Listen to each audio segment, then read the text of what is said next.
y'all. This is Jennifer G with the Real Housewife of Texas, and I'm here with my husband Keno, and we are back with another candid conversation for you guys. It has been a minute here, and I think I've mentioned before that, or maybe I haven't, but I do have health issues. I have kidney disease, and so with that, there are times where I'm, just not feeling all that great. Um, with that, there's good days and bad days. So, but mostly good days. So I'm not gonna. This is not a woe is me or nothing like that. But um, anyway, it's important for me to take these breaks and make sure my mental health is intact, and also my physical health. So, I make sure these days to take the time that I need, um, in between me doing these recordings and all the other many tasks that I do. Um, because that's important to me too. But I'm back and I'm excited to have this conversation with you guys tonight. Um, this one is very personal, and it's a topic that I saw somebody post one day on Facebook, and they actually like posted one of those. I guess you would call it a meme, or um, just kind of like a saying, or just a message. And I'm gonna read the message to you guys, but it really hit home for me, and I thought, you know what? Uh, Even though this, our podcast is definitely geared towards subjects regarding relationships and things like that, there are going to be times where there might be something else that I want to talk about, because I have a lot of things to say. And this, this kind of hit home for me personally, because it is something that resonated with me, but also for the sake of other people that have also maybe experienced the same thing. But anyway, the meme, or whatever you call these things that people post, it said co-parenting with the same person that you're healing from is not talked about enough. And it said it's draining, it's hurtful at times, and it's hard. And I saw that post and I thought, that's so true. And I had many conversations with people who are going through things like this right now, and it's tough. And it's a topic that I don't think it's talked about enough. Um, what I do like about nowadays is that, a lot of conversations are um, being talked about, or people there's podcasts, there's all kinds of platforms. So the some discussions are happening more often than not, especially versus years ago. A lot of topics, people didn't want to talk about, things were taboo.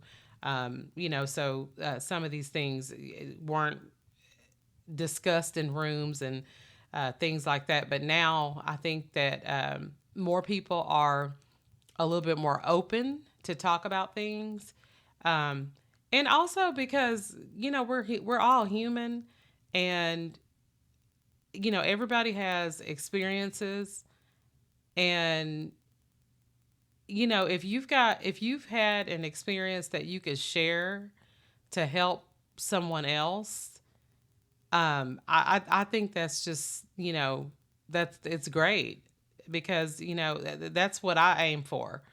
If there's ever something that I've experienced that I can you know talk to someone about, and maybe give them some tidbits on what I did, or how I got through this hurdle, or if I ever have any information that I could share that could be useful to somebody, then I always want to make sure that I do that.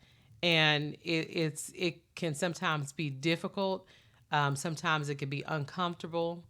And especially when you're being transparent, those it could be very difficult at times because you're sharing parts of yourself that a lot of times people may not know or have never heard, these stories or things like that. But I think it's important to share, and I think that you have to share with discernment too. I don't,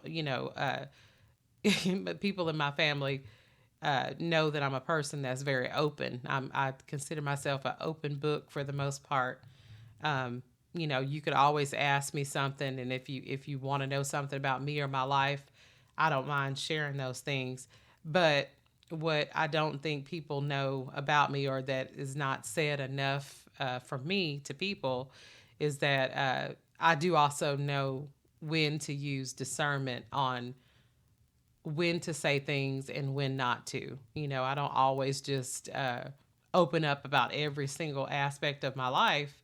Um, I use discernment, and if it's something that's laid on my heart, or if God lays something on my heart, then I may talk about it. So anyway, that's kind of like with this situation. I saw that post and it really resonated with me. I've had a couple of conversations with people recently who are going through the same thing, and so we definitely said it's something that we want to talk about and just have a conversation about it like we always do. So I hope that us talking about this today is going to help somebody. One disclaimer that I want to say before I start is I, you know, it took me a minute to figure out how I wanted to talk about this subject because it does hit home for me in some ways, and I always want to use discretion when I am telling my own stories and, just talking about my experiences, because especially when it's involving other people, I don't ever want to offend other people, that might be involved, or, things like that. Because, this conversation, as well as, conversations that I may have here and there, um, does involve people that I love. And so I don't ever want to, you know, uh, not use discretion when I'm talking about things that concern me, but yet also concern other people. So, having said that, I'm going to, talk about this with as much discernment as I can, and with respect and integrity, and just giving information the best way that I can without, making sure that I don't offend anybody else, because that's never my mo. So, but anyway, so the topic tonight is co-parenting with the same person that you are healing from. That's a tough thing. Um, like I said, a lot of people are going through that right now. One of the reasons too, other than the fact that I had saw the post and it kind of resonated with me, that I wanted to talk about this too, is I watched this show called Basketball Wives. And I don't know if you guys know Shawnee O'Neal, the ex-wife of Shaquille O'Neal. She has a show called Basketball Wives, and it just kind of highlights the life of basketball wives, and women that are women that are wives of the men that are in the industry. And anyway, there's a lady on there this current season. I watched. I used to watch it when it first came out, and then kind of got to a point where it was a whole lot of fights and just stuff that I just felt like it just got a little bit too rowdy, and not enough substance for me to continue to watch. So So I stopped watching it for many years, and then just recently I had read Shawnee's book that she wrote not long ago, and and it made me think about the show again. So I started watching it again.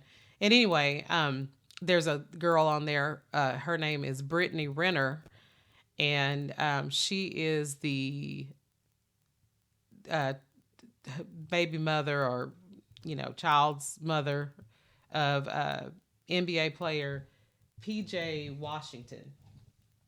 And she actually said the very thing that I saw on that post. She said that co-parenting is really hard, and she said, especially when she's still trying to heal, and they had a very toxic relationship, and she talks about that on the show, and you could just see a lot of the hurt that she's going through, and stuff like that, and she talks about it very candidly on the show, and you could tell she's just really trying to work through some things, and so I have a lot of respect for her in that regard, that she's at least trying to work through things with the child's father. It's not always easy. So I wanted to talk about that today, and just kind of open up that discussion, because again, a lot of people are going through that, especially right now when some of the things that I thought about around having this topic was the fact that it's back to school time, so a lot of parents are having to, not that they weren't co-parenting before school started, but parents are with their children over the summer, and then depending on what kind of custody schedules there are and stuff like that, the child may be away with the other parent, and so you don't have to really deal with each other for a little while, and then bam, school starts back, and now we're back to the hustle and bustle of um, very strong co-parenting, because now we're going back to school, and having to exchange the kids, and back to routine as usual. So it could get really difficult, because this is that time where a lot of strong communication is needed. And if you are in a place with your co-parent where you haven't quite, healed, and things like that, and it's just still very shaky, and it's not a very strong situation just yet, because you guys haven't reached that point yet, then it could be very challenging. So I wanted to talk about that today. And we're going to do things a little bit different, since we are talking about this subject, and since this subject does relate to something that I've personally went through. Because when I met my husband, I was already a mom, and I had been in a relationship for some years, and we had a child, and I was not married to this person, and so anyway, when my husband met me, then I was a single mom, and so he was there in the beginning when things were just beginning, and I had just not too long got out of a relationship, and it was one of those things where the relationship was over before the breakup actually happened. So um, we were in the relationship a little bit longer than we probably needed to. And it was because of the child, I would say. I know for sure on my part, that's why we kind of stuck it out a little longer than we probably should have. Um, so anyway, doing things a little bit different, I'm gonna have Keno to interview me and ask me questions that I think will be very helpful to any parents out there that are facing co-parenting, whether it's the man that is healing from the woman, or the woman that's healing from the man, or both people are healing from each other. Either way, I really hope that this conversation helps somebody out there, and if it helps one person, then I'm doing what I was led to do.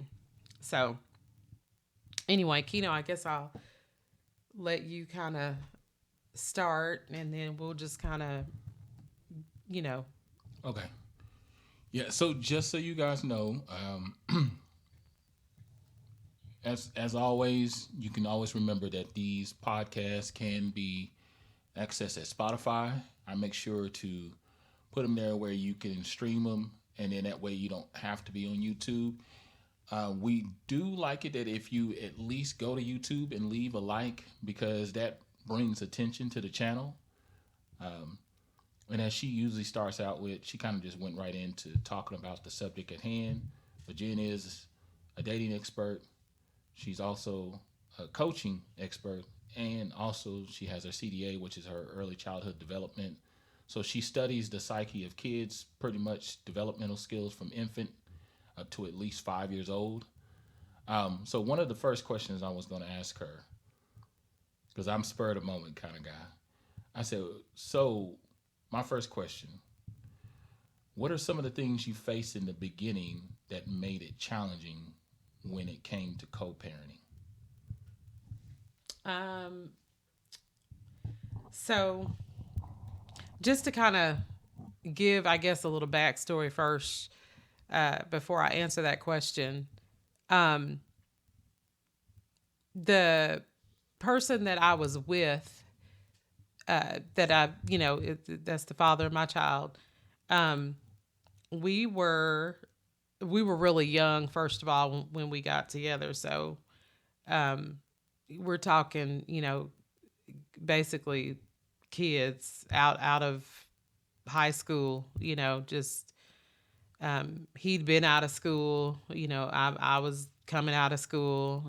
So we were pretty young at the time, and so first of all, I want everybody to keep that in mind. These are two young people trying to navigate, having a relationship, and in the beginning it was a lot of fun, and we were always very different, which they say opposites attract a lot of times. But there were many differences. Like there was, we didn't really have, you know, as many commonalities to connect on. But we liked each other. We there were things about him that I liked, and that that was different, that he brought to my world, and I'm sure for him it was the same.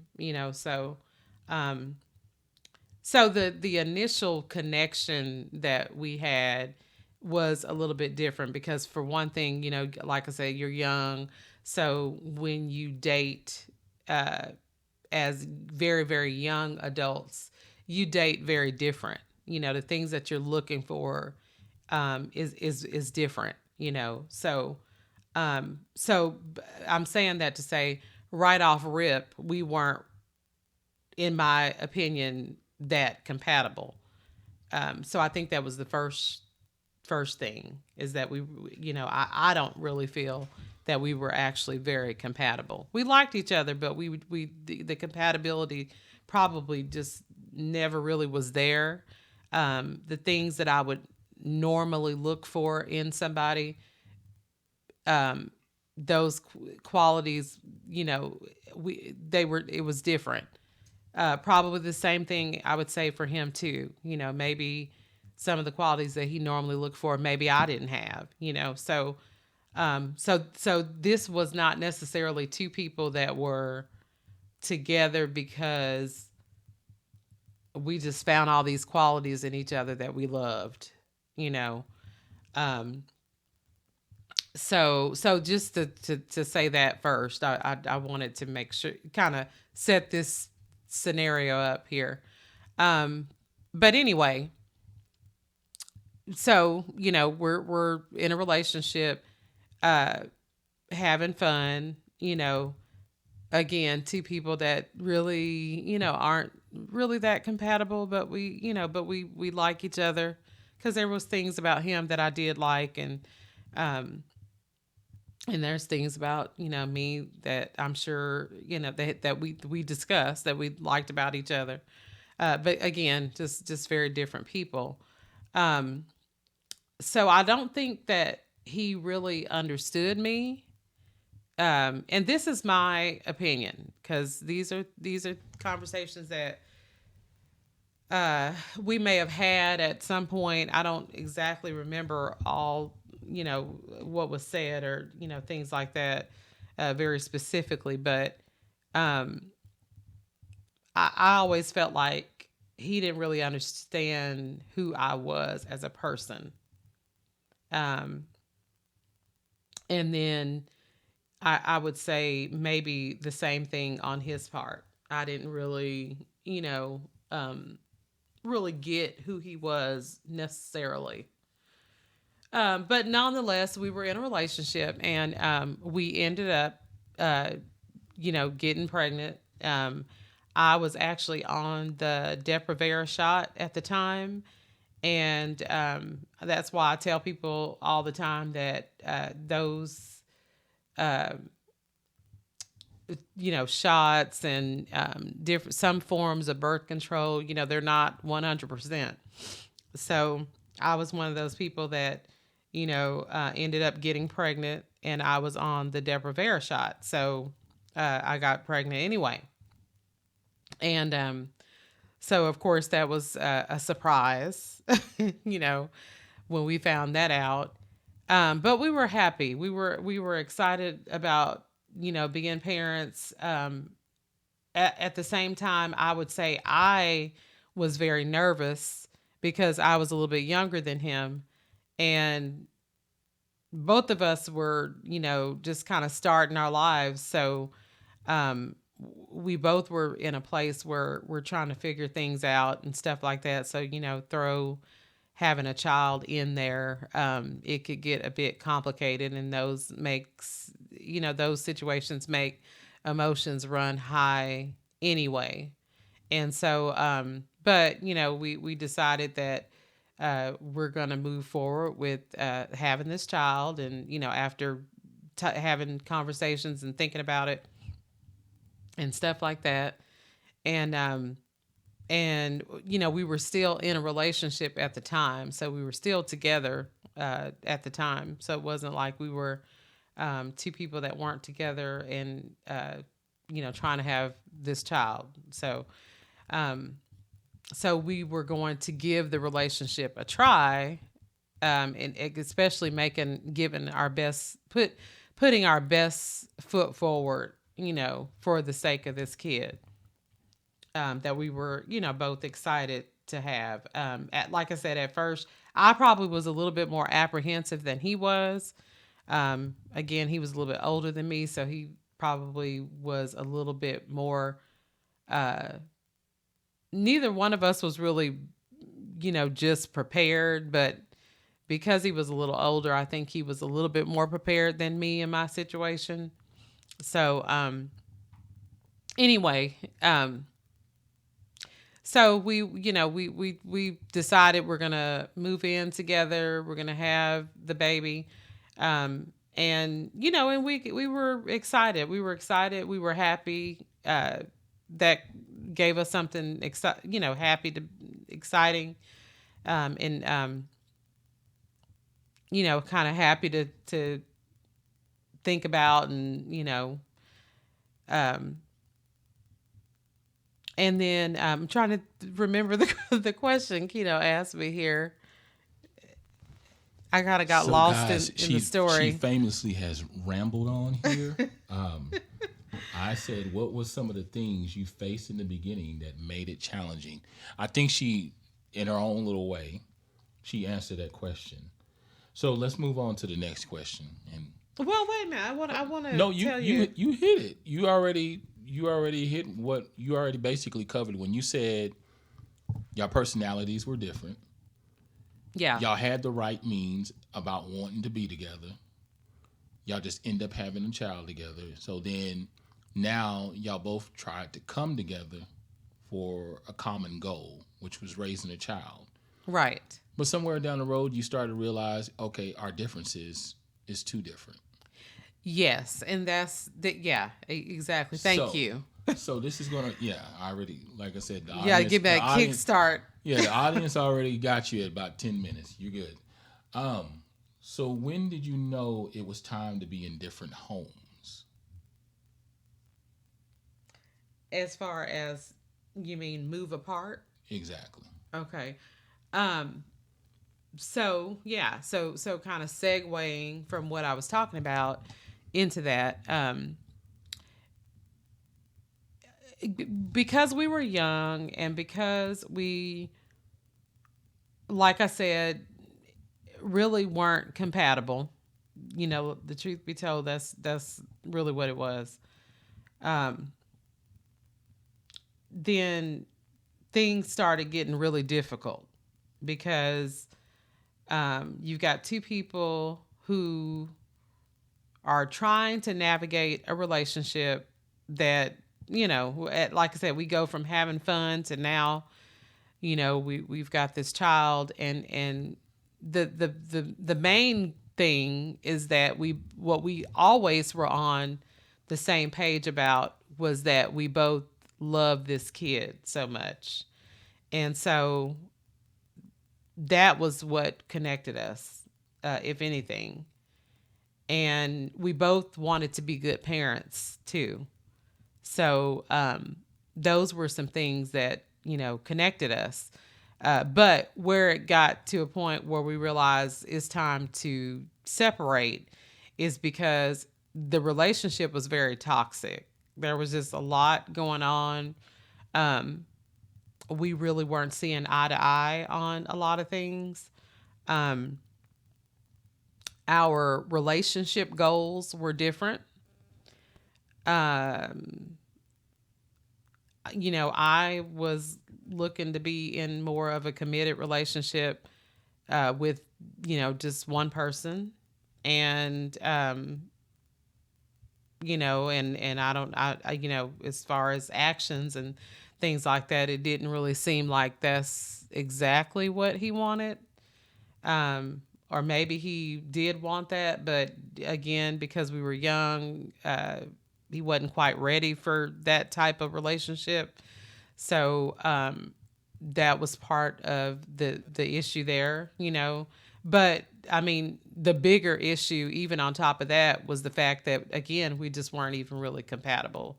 So it's two people trying to make this thing work, and we have this child which we love so much, and we really want to raise this child together in the same home because we both know that, you know, doing it from two different homes is going to be challenging.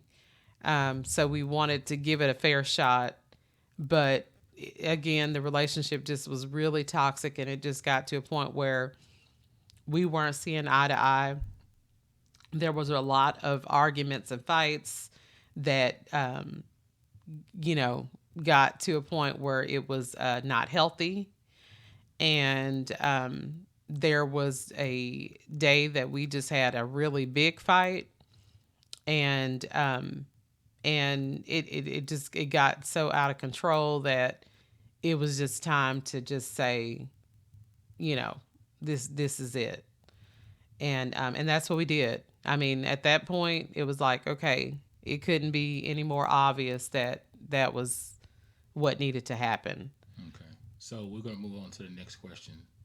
Can you name a difficult moment with the co-parenting once you two made the decision to move out of each other's home, or sharing the same home? Now we're looking down the road. You're trying to formulate a co-parenting style.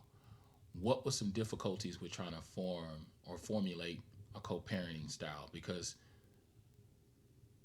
it's one thing to try to mend or bring together two different parenting styles in one household. But for people out there that are either young or new parents and they're mature, basically they're in their older age. They may be in their 30s, or some parents even start in their 40s.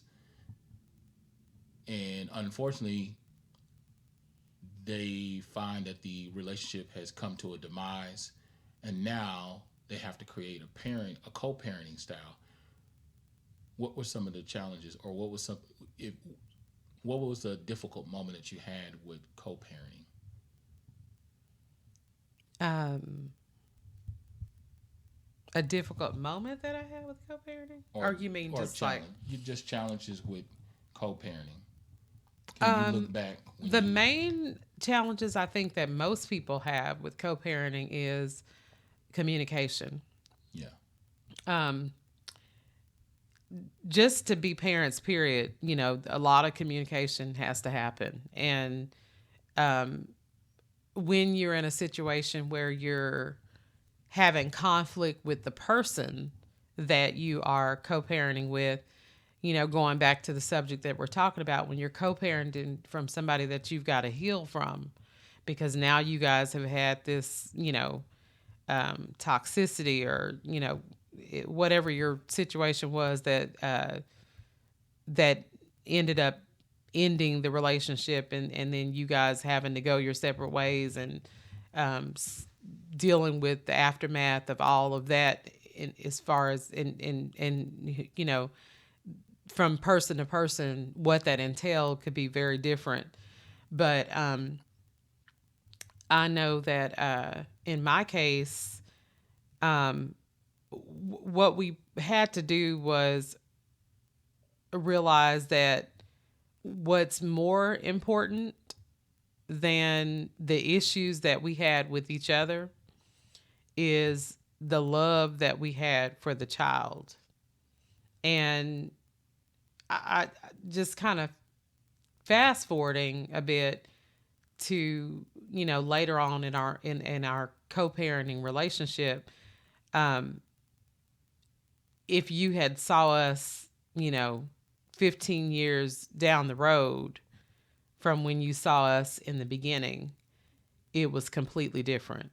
I mean, it got to a point where when my son was older and he started going to school, and he's now, participating in sports, and, having activities and stuff like that, people would actually say to him that, wow, your parents, because they knew that, we weren't together, but we'd be at these events together and stuff like that, and we're able to be cordial, and and get along with each other. And some people thought it was kind of strange, because it got to a point where it was we cooperated with each other that well, to where some people even found it somewhat not even normal to them, because my son had come to me a couple times and have told me that other parents would comment to their kids about how we interacted with each other,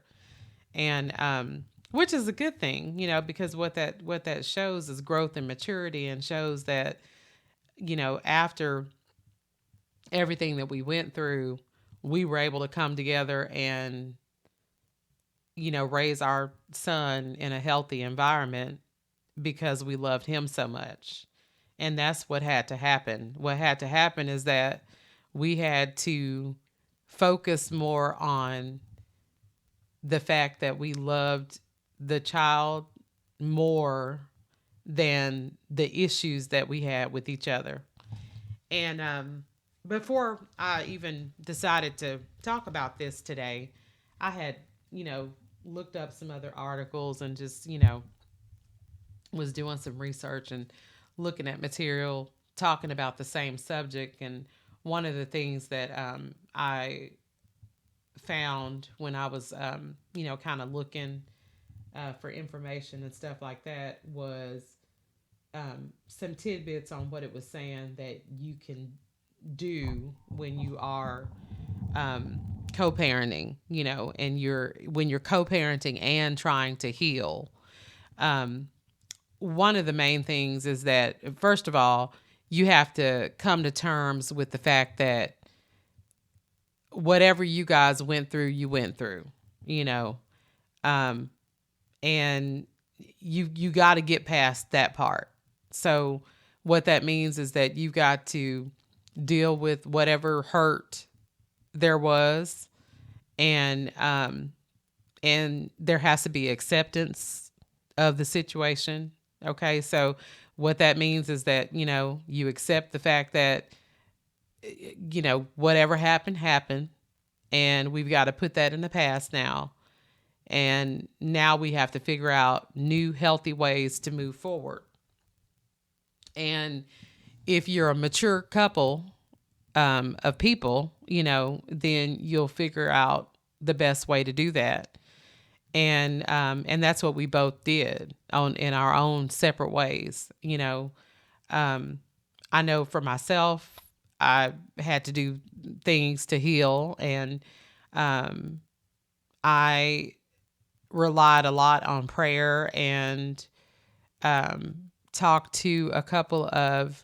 I didn't actually go through any specific therapy or anything like that.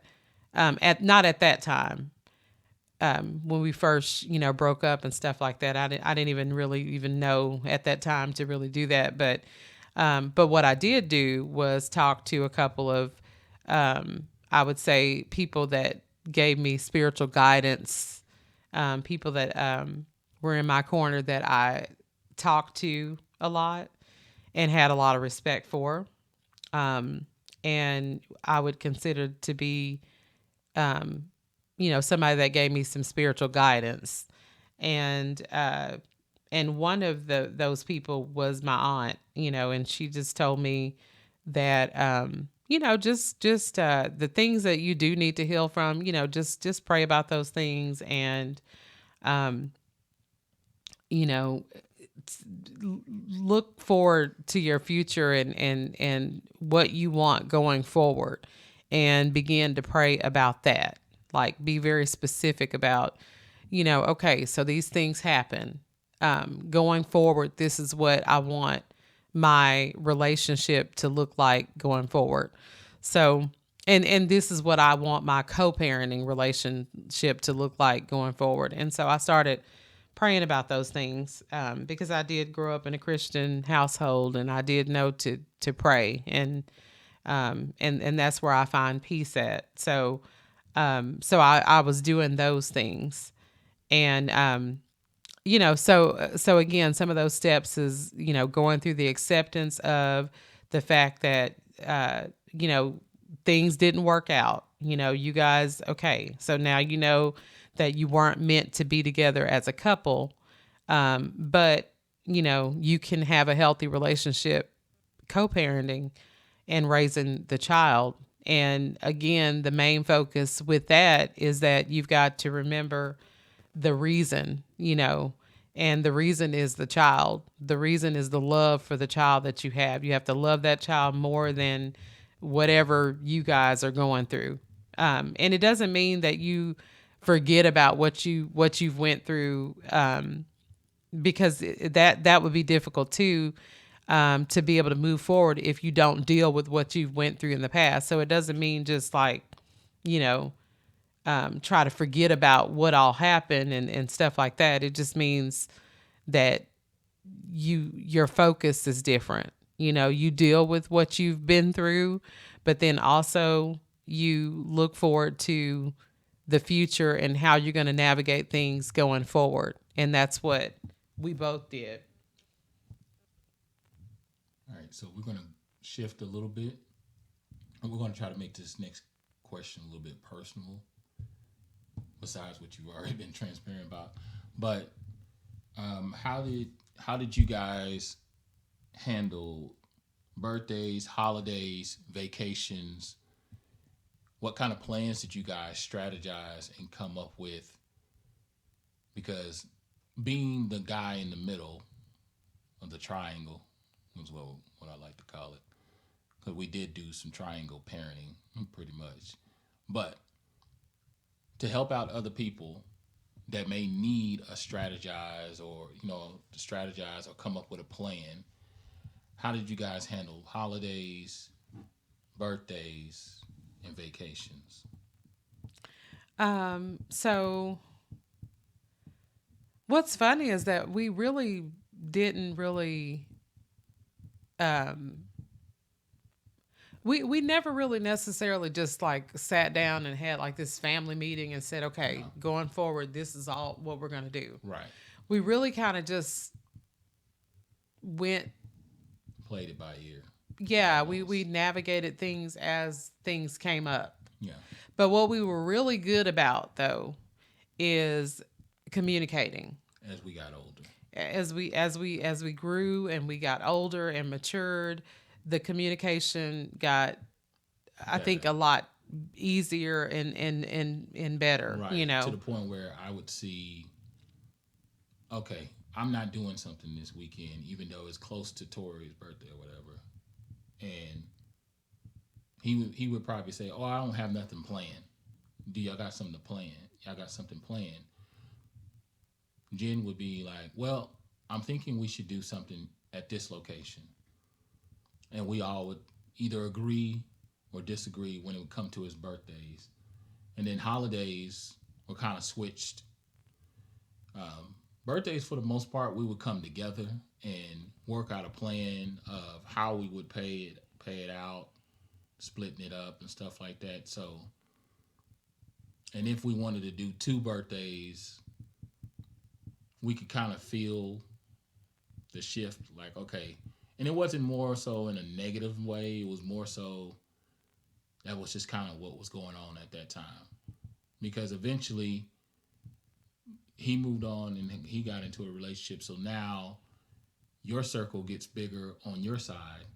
So you're naturally going to bring people in on your side of the family. And then she started bringing people in on her side of the family. But for the most part, when he came to his birthdays, we would play it by ear. We would either come together or do two different things. Same thing with vacations. It would be told in advance. So the good thing was it wasn't a lot of fighting when it came to, or arguments, I should say, when it came to how we were going to handle birthdays, holidays, and stuff like that, or vacations, or even school events and stuff like that. Most of the time, we came together, so it kind of worked out in a way where we didn't expect. Because a lot of people don't predict that. Okay, you go through a relationship, you separate, now you got a co-parent, and somewhere along the line, we all kind of just came together, which made things work out in a really good way. Yeah. And well, and then too, another element to that I forgot to mention is that, of course, we had a legal agreement, custody agreement of joint custody. So with that, um, that's kind of spelled out for you, so it does make things a little bit easier because, it'll, as far as, with child support paperwork and stuff like that, it will also give you a schedule of, um, what days that the child goes with dad and what days they go with mom or parent. The actual verbiage is like, the custodial parent, non-custodial parent is the verbiage on those said paperwork. But anyway, that kind of makes it a little bit easy too. So I think that when those things were in place, then it made it a lot easier because it was kind of spelled out for you. And so in the beginning, we really kind of use that as a guide because it'll spell out for you the schedule. Okay. The first, third, and fifth weekends, this is when the non custodial parent has the child. And then, you know, birthdays, it explains birthdays, holidays, things like that. So that actually made things a lot easier. And I definitely wanted that, because it, to me, it was going to keep from a lot of unnecessary confusion, and it did. to a point where eventually, like what Keno was saying, eventually we didn't really even have to necessarily just stick completely to that anymore.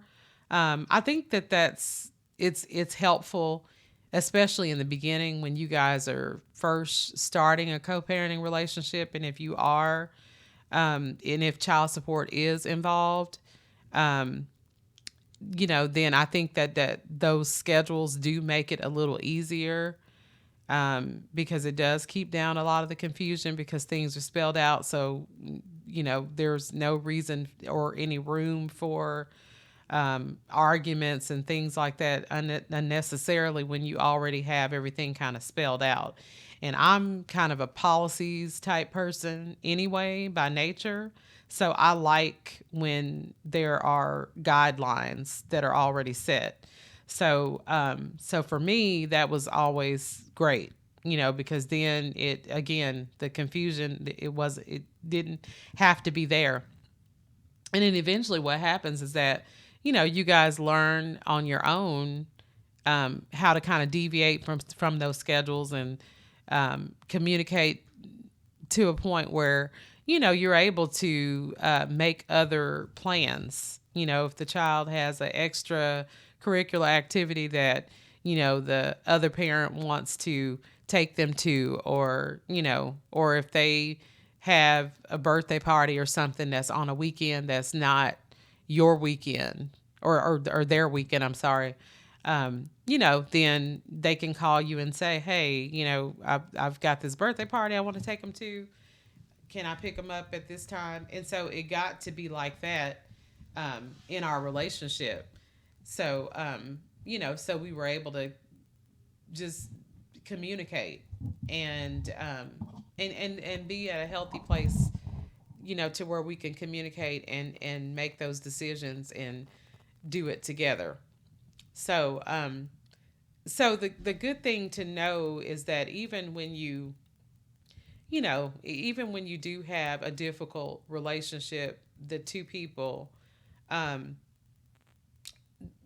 it can get better. That's the best thing to know, is that, even though it may look difficult in the beginning, and some people, like, I know on the show that I watch, Basketball Wives, Brittany was saying that, it just seems like we're never going to get to a point where there's not going to be hostility and anger and, going back and forth, and, a lot of immaturity and all this kind of stuff. And she's like, I just, I dread this whole situation, but we love our kid.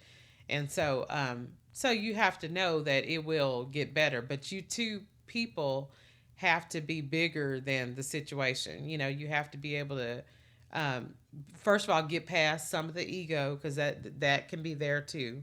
You know, get past the past.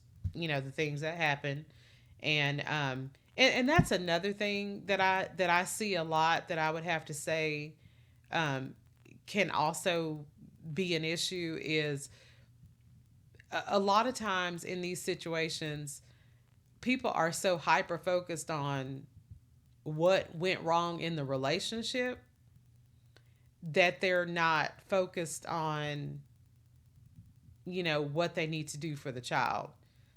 And what I mean by that is, y'all are over, so there's no need to talk about what all went wrong, and, why we're not together, and, keep going down memory lane and all that kind of stuff. Because if you've made the decision to move forward, and go your own separate ways, then what happened in the relationship between you and that person shouldn't have any bearings on, how the child is handled. And what I mean by that is that a lot of people hold animosity towards the other parent, as far as how they're going to be with the child based on how they were with you. Those are two separate things. With my ex, I knew that he was going to be a good father. That didn't have anything to do with whether or not I thought he was a great boyfriend or not.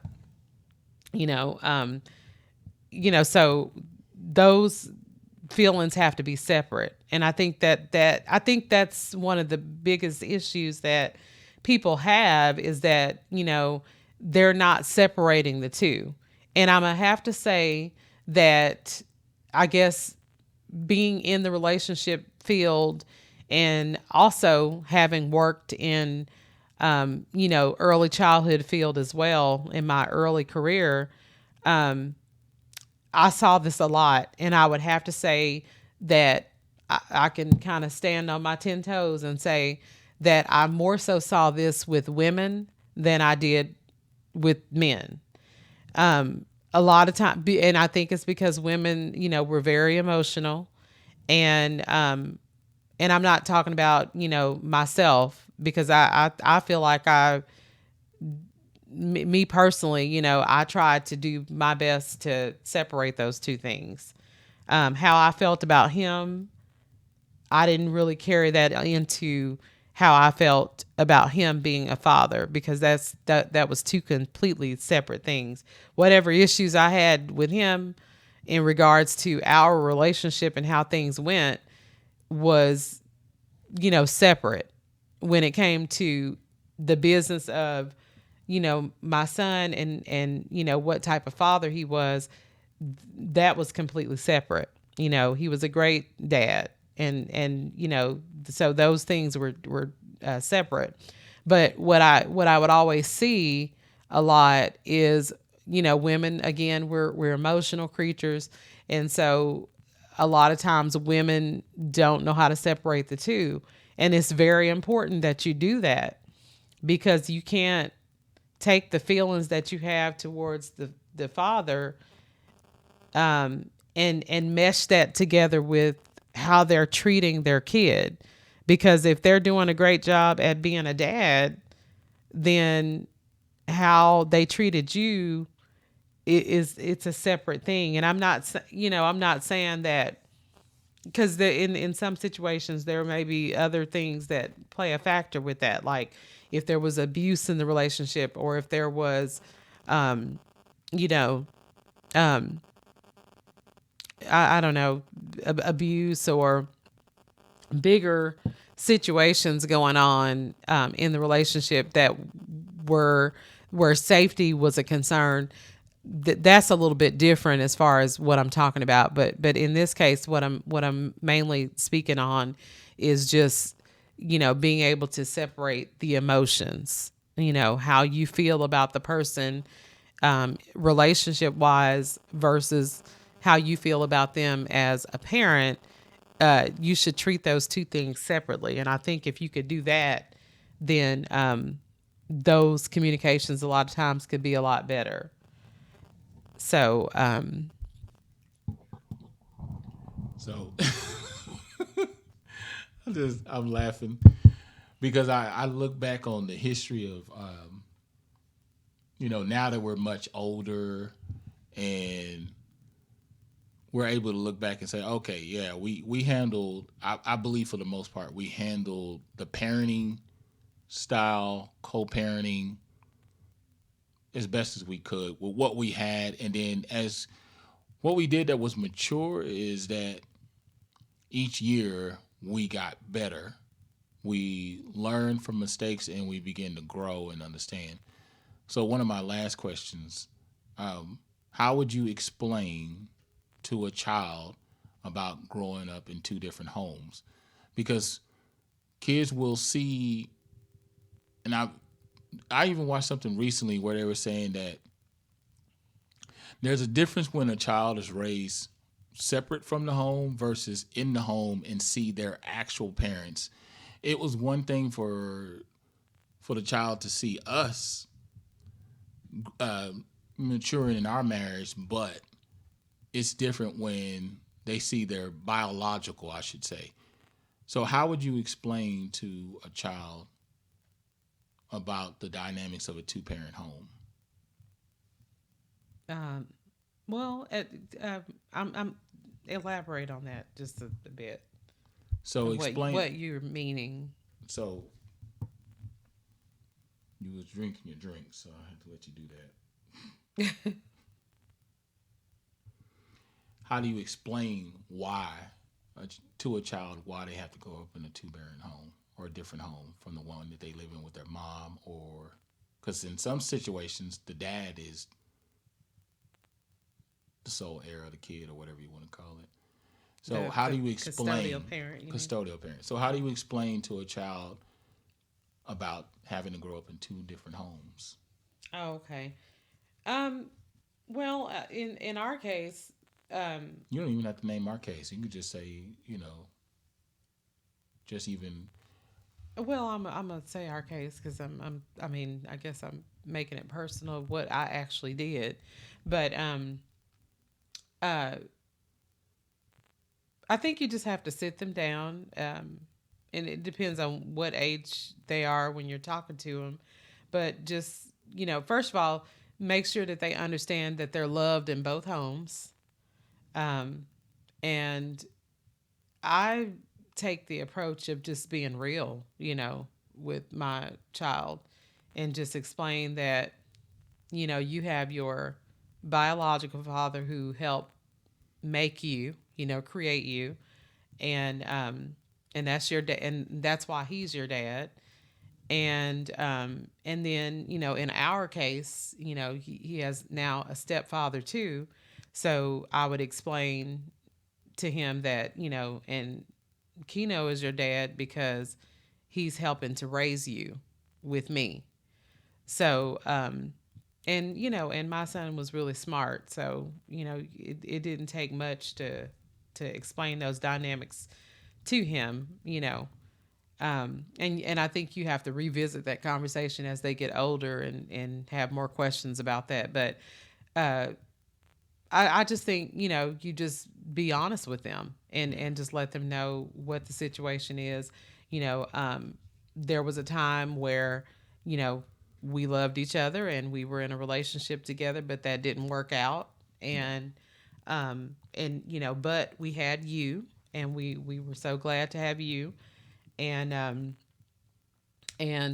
so now you have two homes, and I think that for our child in particular, it was he when he was small, for him it was kind of a cool thing. Like, I got two, because how kids are competitive and stuff like that. So he used to kind of get a kick out of the whole idea of, I've got two dads, I've got two houses, I've got yeah, two. And then what it eventually ended up happening is he started realizing the advantages of right. having these two Because homes. he embraced not only y'all family, but he embraced my family as well. Yeah, so he really liked having all the family, and he was an only child for a very long time, and my only child still. So he really realized the advantage of it just being him, and but yet having two homes, several grandparents. Yeah. It was actually a big blessing to him. And so one of the things that I talk about with him even now, as he's parenting his own children, um, it takes a village to raise a child. And so he was able to see that be done. Yeah. So I think that, all in all, it was a good thing, and he was raised with love, um, and he benefited from, having multiple homes like that. So outside of answering that question, this is probably like one of the last questions. What benefits do you see, or would you be able to tell other people about co-parenting? Because we covered the good, we covered the bad, we covered different households, raising a child, all kinds of, even dealing with events and stuff like that, and Hmm. custodial rights and all the other stuff. Um, the benefits to Co-parenting. co-parenting is, um, there's your child, I think, will end up being well rounded. Um, the fact that they do get to be raised in two different homes. And even though, um, sometimes parents have different parenting styles, it gives them a different perspective. So I think that they end up kind of being more well rounded, Yeah. in the long run. Um, because the fact that you guys may have different parenting styles, um, he gets to see it a different way. Yeah. You know, I'm trying to think of an No, example I of can what see. I can I'm see what you're meaning. saying. I can definitely see that because it also gives you an understanding of that person as well. Not only just their parenting style, but you get to see how they handle the world Mm-hmm. in general. Yeah. Politics, religion, beliefs, ideologies, finances, Mm-hmm. Yeah. places that you really want to go travel or don't want to travel.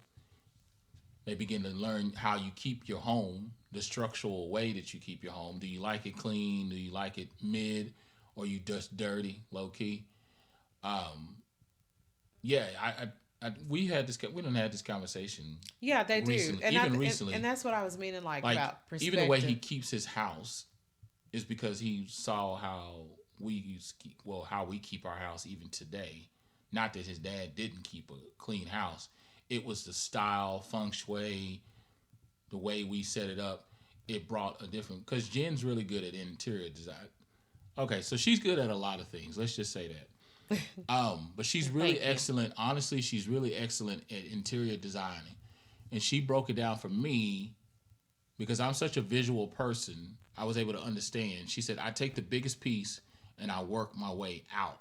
Like, if the couch is the biggest piece in the room, she's going to use that as the starting ground, but then work her way out with a rug, with a table, with a lamp, with a love seat or whatever, and then some pictures on the wall. Will that complement the color in the room?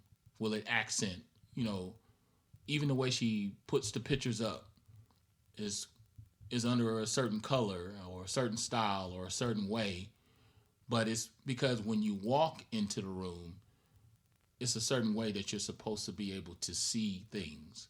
So that type of style is now being implemented by her own child, which is funny because you would think, oh, you know, he's a male, he probably would just be like, oh, I'm gonna just do typical stuff, but it rubs off on you. So Yeah. So getting back to what you're saying, um, that's what I was meaning too about seeing different perspectives, because you are not just in your, the one household. Like for instance, I had a two parent home. I was with my, mom and dad. That's who raised me. I was only able to see, things from the perspective of my own house. yeah, They work together, and this is, how they chose to raise us. And, but God you only know, knows if it would have been the two of them yeah, we were separated. in a Christian home. This is how we did things. I was able to see from their perspective only. Well, when you are going over to another parent's house, they may do things a little bit different. So you get to see a different perspective. And then collectively, you've got two Different different world view. worlds here. Yeah, Yeah. The good thing, though, is that even though it was two different homes, I think that in some ways, my son would probably say we were a lot alike in yeah, some ways, yeah, in our parenting styles, and yeah. then we were also, different in some ways too. But the good thing was we really did see eye to eye on quite a bit of things. Um, we both are kind of a little bit more strict with parenting. Um, and we kind of did the telephone thing. So like when something is going wrong over at, his house, and, Tori was in trouble about something, then that punishment was carried over to my house. And so we were really good about communicating about that. So again, when you get to a point of maturity and you get to a point where again you've gotten past some of the hurt of the relationship and things that went wrong, and you get past all that, then you're able to effectively communicate a lot better. And and it just does nothing but get better and better as a child gets older, and it gets easier. So I think that's what happened, like I said, to the point where eventually you know people see you guys interacting together, and a lot of times we're amazed that two people that used to be together, and they are at a birthday party together, and it's not an issue.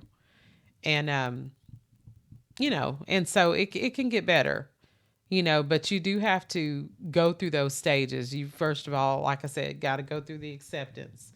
Then you've got to go through um, you know knowing your triggers too. That's another thing that I didn't really get to expand on too much, but knowing the things that trigger you. If there's something that makes you angry, or try to not really go into those conversations that is gonna, and really that goes back to keeping the co-parenting relationship separate from the issues that you had regarding the romantic relationship that you guys once had. If you can keep those things separate, I think that's another problem in a lot of those situations, though, is that some people aren't done dealing with the romantic relationship aspect.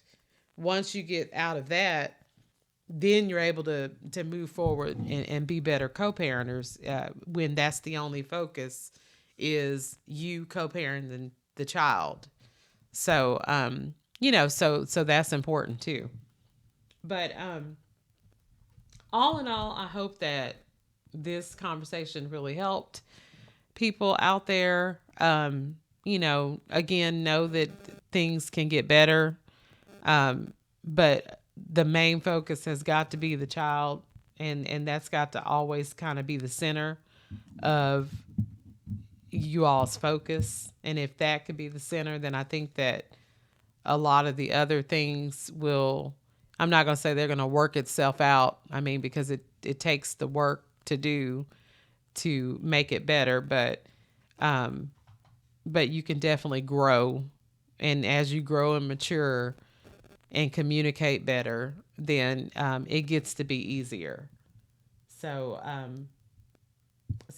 I hope that again the conversation helped some people out there. And another thing I wanted to just kind of end the conversation with is just making sure that you take care of self care. Um, because if you can't, you know, take care of yourself and make sure you are in a good mental health space, then you're not going to be any good for your kid. So just make sure that you're taking care of yourself too. Meditating if you need to, do the things that, you have enjoyment or that you get enjoyment or fulfillment from. Just making sure that you take care of your mental health, so that your children can be healthy kiddos. Did you have anything you wanted to end it on? No. No, just kidding. So it's interesting to be a part of a dynamic of co-parenting because, yes, like she said, in the beginning there was challenges.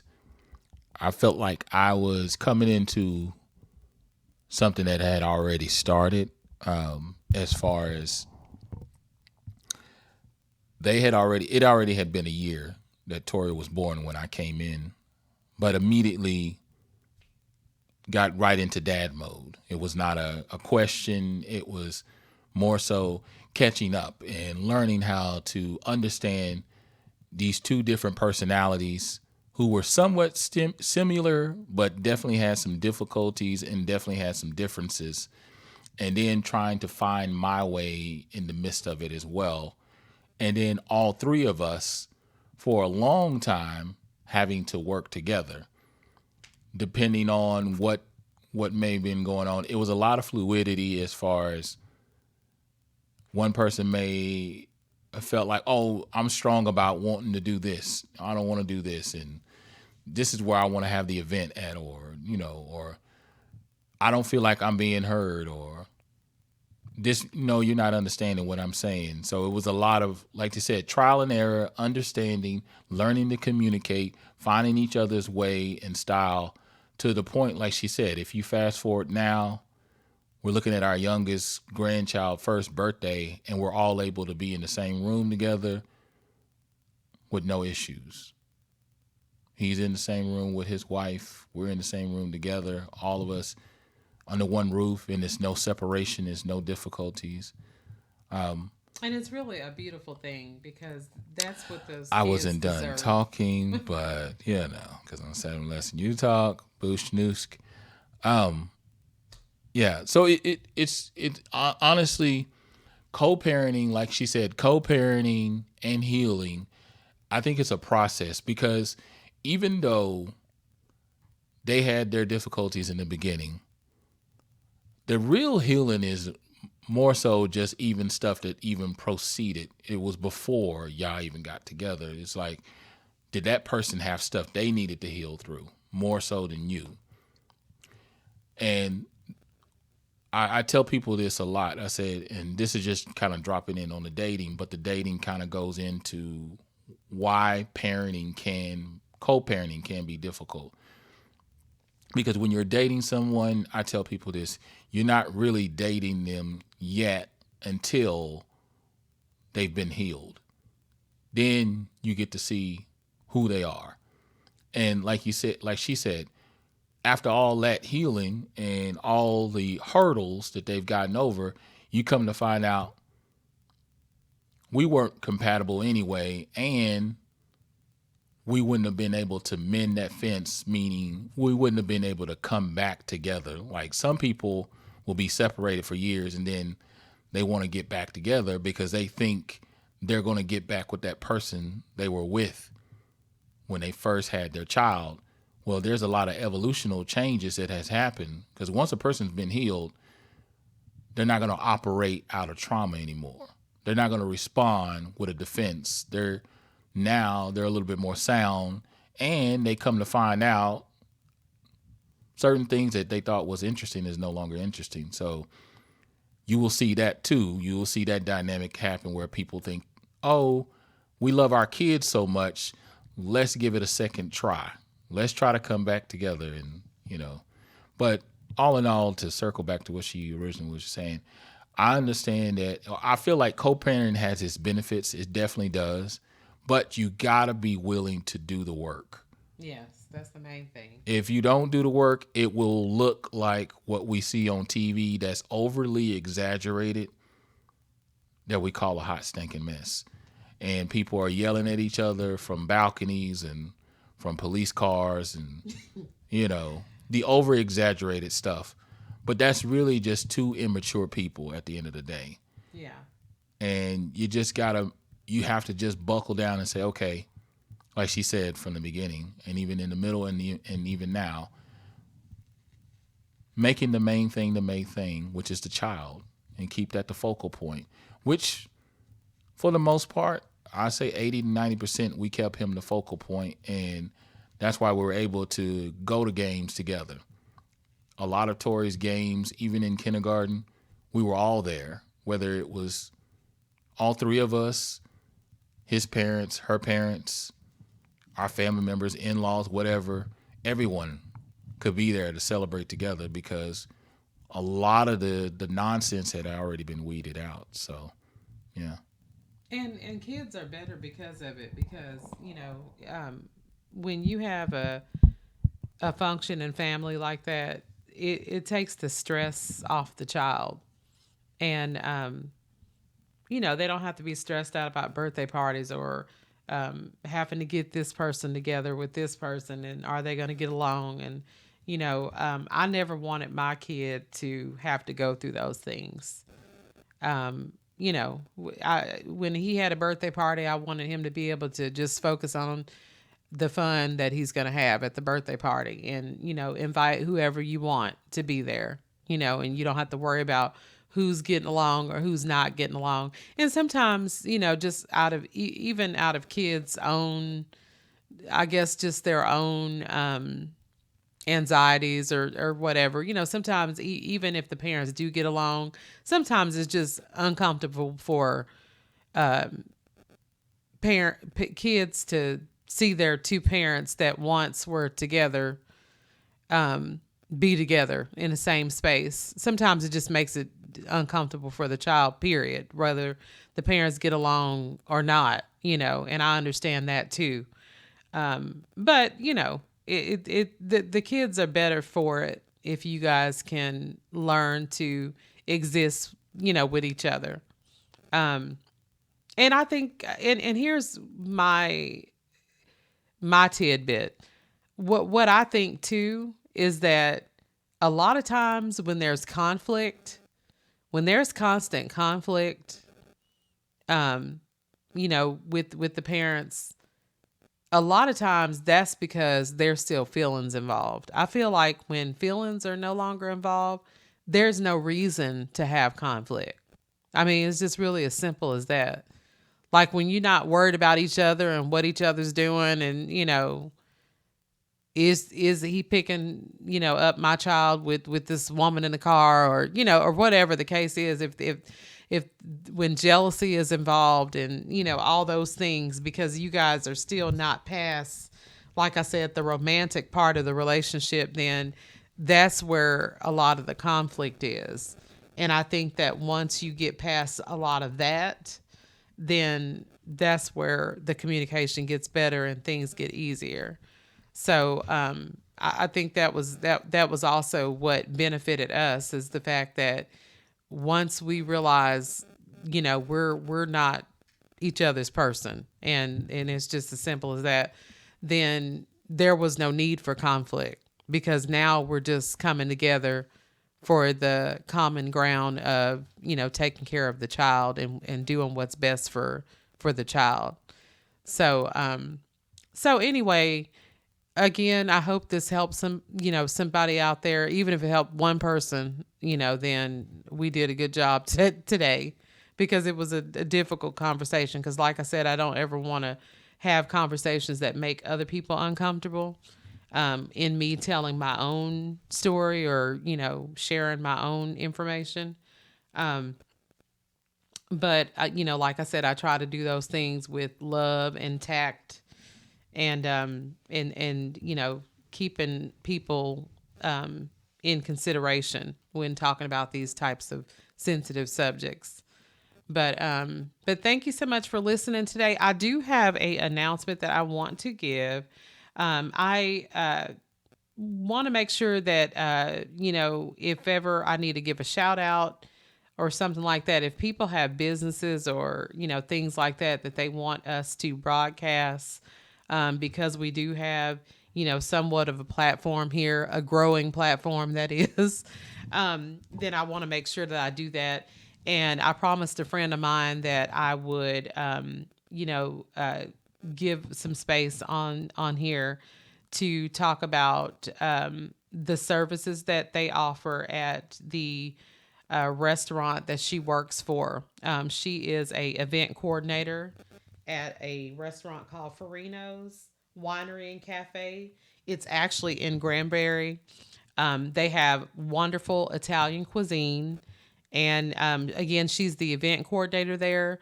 And so if you are in the town of Granbury or any surrounding cities, or, if you're going to be coming into town, it's a wonderful restaurant.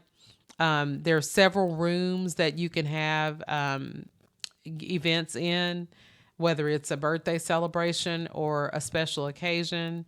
Any kind of celebration that you're having, they can make accommodations for you. And their pricing for their events is definitely very reasonable. I looked into their pricing myself because pretty soon here we're going to be coming up on our 25th year wedding anniversary. And so we were looking for event spaces to have our, big party at. And so I looked into the pricing for Farinos. And I mean, they have really good pricing. So if you've got an event that you are, needing a space for, definitely get with my friend. Her name is um, well, I call her Mel, but her name is Melissa Madelone. And again, she is the event coordinator there at Farino's Winery and Cafe in Granbury.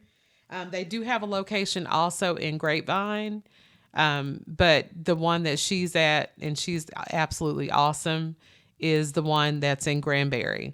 So if you want more information about that restaurant and you're looking to have a celebration, or even just wanting to go check out the restaurant and eat some wonderful Italian cuisine, then you could go to www.farinosgranberry.com. And again, if you are looking to have an event, then ask for Melissa Madelone. Again, I call her Mel for short. But she is the event coordinator there, and she can definitely assist you. But thank you so much, guys, for listening. Again, Keno mentioned in the beginning, what platforms we're on. We're on Spotify. We're on YouTube. A lot of people like using Spotify because they can stream it. And then I've heard that sometimes YouTube, there's like kinks in YouTube and stuff like that sometimes. So either platform we're on. So definitely check us out. You could also follow us on our Facebook pages, which are also on the platforms that we're on, the information to access those pages. But continue to listen, tell a friend about it, like, comment, and share. Let us know what you're thinking. And thank you so much for listening tonight. Peace be with you guys.